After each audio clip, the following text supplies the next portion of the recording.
Doug in North Carolina. Doug, hello. You're on the Sullivan Show. Hi, sir. Thank you very much for taking my You call. bet. I do appreciate it. Thank you. I was wondering, I thought it was kind of interesting because I've kind of believed that Obama just does the lawyer speak and nobody calls him on it. But I was wondering if AIG were to change the name of their bonuses to earmarks, do you think he would turn around and say that was okay then? I love it. That's hilarious. Don't you love having people who think when they call you? That's very.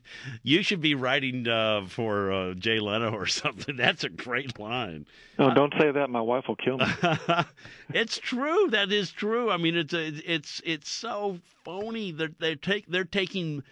Well, Chris Dodd, $103,000. Barack Obama, $101,000 from AIG, and they better not give out money to anybody else. Yeah, and they were so outraged with AIG, but President Obama made sure, even though he promised no earmarks, he made it sure, these things are absolutely necessary for the country. That's the difference, yes, at this time. And, contracts are you got to abide by contracts, unless, of course, it's inconvenient.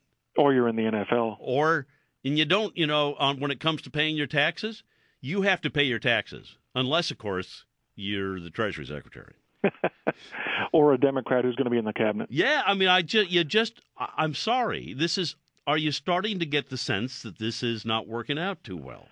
Oh, I had told people I thought this was the way it was going to happen for quite a long time. He tried to be so magnanimous about everything and that he was going to try to fix everything, and everybody wanted to believe him. Yes. And right now they're starting to I do believe that people are really starting to get a lot of buyer's remorse with this.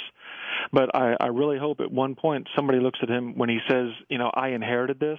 At some point, I really just want somebody to look at him and say, last I checked, the last 2 years, Democrats were in charge, and you were a senator, which means you are partly responsible. Yeah. Bush has responsibility. Everybody has responsibility.